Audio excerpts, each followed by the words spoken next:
Jam në një nga laboratorët më të mëdhenj në Shqipëri, Genius, me doktorin I cili ka një histori fantastike. Ai do të tregoj në fillim historinë, pastaj unë dua ta pyes për diçka gjëra interesante.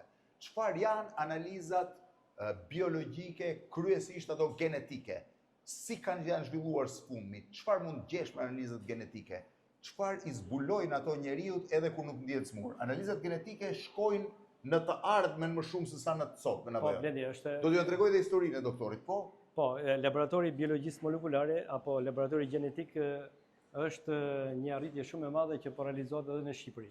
Kur e keni instaluar ju laboratorin? Laboratorin ne kemi filluar në vitin 2019, që një nga shkaqet ka qenë dhe Covid-19, pasi ky test realizohet vetëm me anë të laboratorit të biologjisë molekulare. Sot Por ne... çfarë është testi genetik?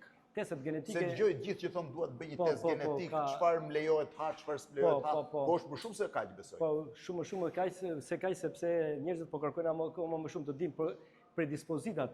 A ka ndonjë predispozita? A ka ndonjë predispozicion për të patur një sëmundje tumorale apo një sëmundje kardiake? Një njeri bën një test genetik dhe zbulon nëse në të ardhmen ka predispozit ketë një sëmundje zemre, pra atak, po themi, ose kardiake, apo një kancer të mundshëm. Si e zbulon këtë? Kjo është arritje e shkencës. Në këtë pjesë genetike që kjo ndodhi edhe 20, 30 vjet dhe 40 vjet mbrapa. Patjetër, ky është treguesi I leximit të genit tënd dhe trashëgimisë. Po si bën analizat genetike? Merret gjak? Me anë të gjakut, gjithçka bëhet me anë të gjakut. Çdo gjë vetëm me gjak. Me gjak, por mund bëhet edhe me material, themi me flok ose edhe me urinë. Por shumica më e madhe analizave bëhet me anë të gjakut. Ju vetë me çfarë bëni? Me gjakun? Ne aktualisht punojmë analizat genetike me anë të gjakut. Një pjesë kemi bëjmë edhe me... Se unë që s'kam flok, për shembull, si do ta bëj analizën? Po analizat me anë të gjakut, patjetër. Me anë të gjakut vetëm. Por bëhen edhe analizat edhe me materiale të tjera biologjike, që mund të jenë edhe sekrecione, mund të jenë materiale... Sa kohë do një analizë genetike që të dali? Analizat genetike për të realizuar, nëse ke një proces, janë të ndryshme, por disa procese zgjasin nga disa orë deri në 24 orë. Po bëhet e gjitha në Shqipëri apo ju duhet ta çoni diku jashtë? Një pjesë analizave dërgohen jashtë, pasi dërgohen jashtë, kërkojnë laborator shumë më të specializuar. Po, ne sot bashkëpunojmë në laboratorët të lider në Europë. Po si I çoni? Ne këto I realizojmë me anë të transportit nëpërmjet kompanisë DL, e cila është me standardet normale të transportit. Patjetër me standardet europiane. Pasi janë të përcaktuar saktë mënyra e transportit si duhet të realizohet, si rodh mostra dhe si dërgohet. Tani çfarë zbulohet me testin genetik, po themi? Me testin genetik ti mund të zbulosh dhe të parandalosh shumë lloj sëmundjesh. E para edhe tolerancat ushqimore. Intoleranca është analiza më rutinë që sot më rutinë që e bën zakonshëm, po. Është bërë më rutinë për arsye sepse në këtë pjesë nga që kërkesat e larta të pacientëve kanë bërë të mundur që kjo pjesë e fushës së genetikës të ecë më shpejt se sa pjesa tjetër. Kjo është risia më e madhe, ka shumë pacientë që vinë dhe kërkojnë. Patjetër.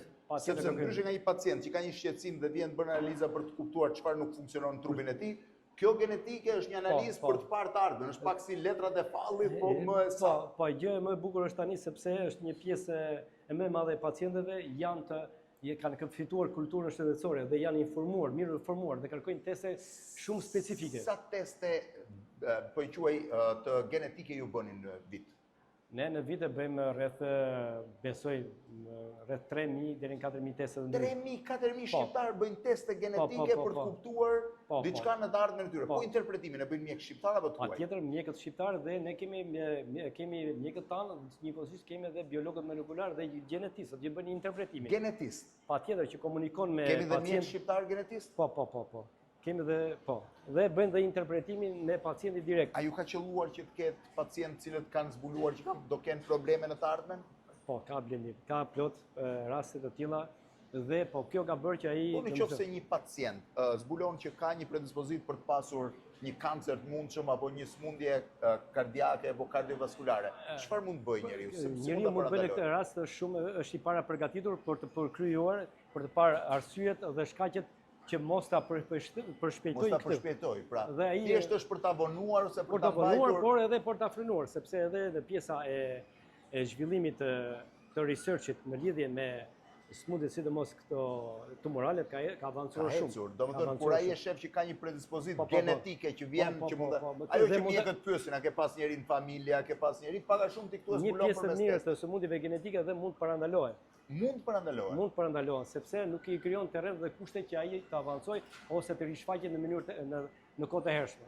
Sa kohë ka që zbatohen testet genetike në botë? Në botë kanë filluar shumë herët, shumë vite, më them 30-40 vjet më parë, por kulmi më i madh është 10 vjeçari i fundit. 10 vjeçari i fundit. 10 vjeçari i fundit është maksimal, domethënë ka arrit shpejtësia Dhe po ndryshon me shpejtësi kjo gjë? Po, patjetër. Shumë e shpejtë. Këtu jemi në mes të laboratorit. Tani do t'ju tregoj historinë e doktorit vetvete që është edhe më e bukur. Doktor, tani si nise? Në çfarë viti ke mbaruar mjekësinë? Unë mjekësinë e kam mbaruar në vitin 1993. Pra në dhjetor të 90-s ti ke qenë student. Student i dhjetorit. Student i dhjetorit. Po, Në 93-shin mbarove shëndetësinë. Edhe fillove pastaj punova 2 vjet mjek familje në qytetin e Kavajës dhe më pas më dhanë mundësinë për të kryer një specializim në fushën e laboratorit. Po. Që unë se kisha shumë Si dëshirë. doje? Po pse vetë çfarë doje? Po unë doja një deg të Pra ti kërkove një specializim dhe vetë kërkove kardiologjia apo gastropatologjia apo neurologji, një nga këto dega kam pas Dhe dëshirë. ata thonë të shkosh për Jo, mjek ajo ishte dega laboratori. që ishte në dispozicion në atë moment. Dhe ti vendose të hysh. Vendosa aty, por e pash që në atë kohë në vitet e para laboratori nuk ishte shumë i zhvilluar. Si ishte laboratori në vitet 90? Ishte minimalisht edhe aparaturat pothuajse ishin Të vjetra, kineze, dhe apo dhe sovjetike kishit? Po, nga të kinezët më shumë ishin dhe ato ishin në mënyra shumë Antike, manuale. Manuale. Dhe ishin tepër e Dhe vështirë. çfarë bëre? E le për gjysmë specializimin? Pas 3-4 muajve vendosa të shkoja si gjithë shqiptarët jashtë vendit. Dhe realisht Shkove emigrant? Po, emigrant në Itali. Edhe? Dhe Me çfarë shkove një në Itali? me gomone, si gjithë shqiptarët, nga Vlora. Historitë tipike të shqiptarëve të viteve 90. Vitin 95. More gomone? Po, në qershor të vitin 95 e jam kthyer në E shtator. banon sa lek pagove atëre tek skafisti? Po. Sa? 500.000 lekë. 500.000 lek. Me 500.000 lek shkove në Itali për të ndërtuar të ardhmen dhe në fakt nuk funksionoi. Nuk funksionoi për arsye sepse pasi arrit atje vllai më prezantoi një mjek të familjes së atje dhe ai ishte njëri shumë i mirë dhe më ndihmoi jashtëmase, duke më treguar se si funksiononte të qenërit një mjek i laboratori. Pra, mund të ishte një mjek i thjeshtë, por një mjek laboratori ishte ndryshe. Më prezantoi në dy laborator privat në Rom dhe atje unë kuptova se si funksionoi sistemi. Edhe më njëherë unë u ktheva në muajin Pra shtator. e le, ti ikën 500.000 lekët. Për 3 muaj, mas 3 muajve unë u ktheva U ktheve në Shqipëri. Dhe vazhdova specializim, mbarova specializimin. Dhe kur e hape laboratorin e Në parë? vitin 2001 hapa laboratorin. Në 2001, qytetin e ku e Kavajës. hape? Në qytetin e Kavajës. Sa i madh? Rreth 35 metra katrore. 35 metra katror. Dhe më duke shumë i madh. Dhe duke i madh. Shumë i madh dhe me aparaturat të cilat i kishe marrë nga Italia, Që ishin të mira për kohën? por kohën ishin shumë mira. Dhe sa laborator ke? Sot ne kemi 39 laborator. 39 laborator. Po sa veta keni të punësuar? Ne kemi punësuar rreth 170 veta, 170. 170 veta, punonjës, 30 ca laborator. Flas vetëm në Dhe fushën sa laboratorit. analiza bëni në vit? Në vit mund të realizon rreth 8 milion analiza, 8 milion analiza. por kapacitetet janë dhe për 3 fish. Edhe 30 milion mund të realizoni. Pra, Realizot kapacitetet dhe çdo ndryshme. gjë është automatizuar, se e shoh që çdo Totalisht. televiz nuk prek asgjë dora e njeriu. Pra, gabimi njerëzor këtu është zero. Pra, kjo është edhe risia e kësaj gjë që ne kemi dy sisteme të ndryshme. Kemi sistemin Beckman Coulter, që është lider botror, i cili është totalisht automatik dhe roshet diagnostik. Po, i gjithë ky investim këtu sa shkon? Ky shkon mbi 3 milion euro. 3 milion euro. Po, vetëm pajisjet. Vetëm pajisjet. Pajisjet pasient të pajisjet teknologjisë më të Sa fundit. punon, doktor? Nga mjesit deri në darkë. Nga mjesit deri në darkë. Kam pasion, kjo është. Unë filloj punën në mëngjes në orën 8 dhe deri në 10 e gjysmë darkës ku marrë Çdo gjithçka. ditë? Çdo ditë. E shikoni tani se si gjithmonë themi ne puna shpërbledh mbrapsht, po historia shumë e rrallë. E quan të specializohej si mjek laboratori, ishte fati i parë, megjithëse doktori nuk ja di për nder ministrit, i dytë ishte mjeku italian që të bindit ktheheshe në Shqipëri, e treta pastaj është pasioni, puna dhe kuraja e vetë doktorit. Histori tipike të shqiptarëve që nga vitet 90 ndërtuan nga një lloj perandorie biznesi apo suksesi, duke u nisur nga zero. Dhe praktikisht pothuajse nga zero e nisur apo. Absolutisht nga zero, biles edhe me minus. Me minus. Me minus. Me minus e bleni. Gjithmonë fillimi është me minus. Doktor, shumë faleminderit. Mirupafshim. Faleminderit.